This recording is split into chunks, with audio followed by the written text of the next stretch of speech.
ये कहानी है जगन्नाथपुरी के महाप्रभु जगन्नाथ जी और उनके भक्त रामदास की। बंगाल में रामदास नाम के एक भक्त रहते थे। उनका नियम था कि वो हर एकादशी पर पैदल चलकर बंगाल से जगन्नाथपुरी जाते। पुरी पहुंचकर वो समुद्र में स्नान करते, महाप्रसाद पाते और रात को शयन आरती के बाद मंदिर के बाहर बैठकर कीर्तन करते।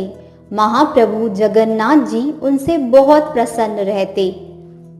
धीरे धीरे रामदास वृद्ध होने लगे और उनके शरीर में पहले जैसा बल नहीं रहा, लेकिन उन्होंने अपना नियम नहीं छोड़ा। महाप्रभु जगन्नाथ जी को उन पर दया आ गई।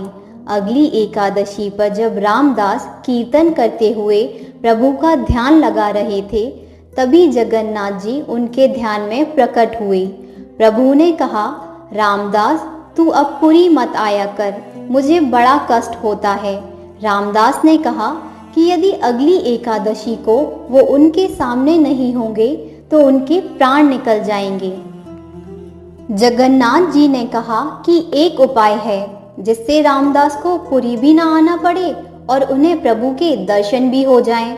उन्होंने रामदास से कहा, अगली एकादशी में जब पुरी आएगा तो एक बैलगाड़ी ले आना, मैं भी तेरे साथ चलूंगा तेरे घर। तब मेरा दर्शन कर लेना और प्रेम से दिन भर मुझे ही देखते रहना। रामदास ने मना किया, पर जगन्नाथ जी बोले कि उन्होंने मन बना लिया है और वो रामदास के साथ ही जाएंगे। अगली एकादशी आई तो रामदास बैलगाड़ी में बैठकर पुरी पहुंचे। उन्होंने पुजारियों को बताया कि वो अब बूढ़े हो गए हैं, इसलिए बैलगाड़ी से आए हैं। रात का समय था, शयन आरती हो चुकी थी। तभी साक्षात महाप्रभु जगन्नाथ जी पीताम्बरी पहनकर और सिर पर मोरपंख लगाकर मंदिर से बाहर आ रहे थे। वो अपने सभी अंग वस्त्र एक पोटली में बांधकर रामदास के पास आए और बोले कि अब ये तय हो चुका है कि वो रामदास के संग ही चलेंगे। जब वो बैलगाड़ी के पास पहुंचे तो जगन्नाथ जी बोले कि ये बैल बूढ़े हैं और यदि वो त्रिलोक का भार लेकर बैठे तो ये यहीं से बैकुंठ चले जाएंगे।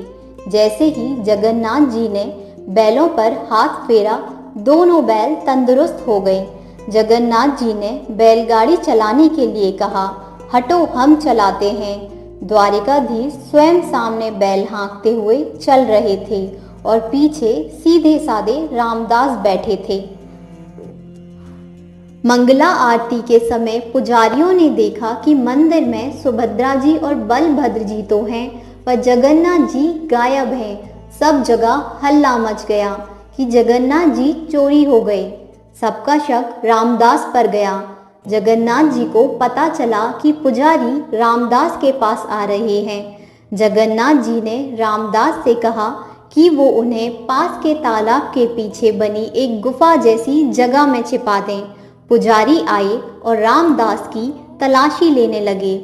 उन्हें बैलगाड़ी में जगन्नाथ जी की पीताम्बरी का एक कोना दिख गया। उन्होंने बिना कुछ पूछे रामदास को मारना शुरू कर दिया।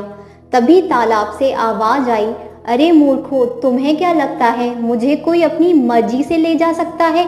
नहीं, मैं स्वयं चलकर आया हूँ।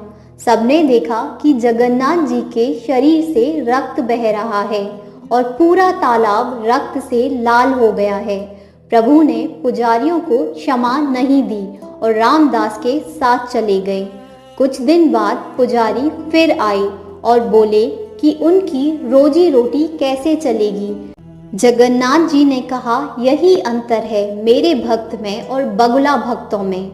फिर बोले, ठीक है, हम अपने भार के बराबर तुम लोगों को सोना दे देते हैं। जगन्नाथ जी ने रामदास से उनकी पत्नी की नाक का एक सोने का कील और एक तुलसी का पत्ता लाने को कहा। जब तौला गया तो महाप्रभु का भार उस सोने के कील से भी कम हो गया। पुजारियों को लज्जित होकर खाली हाथ पुरी लौटना पड़ा।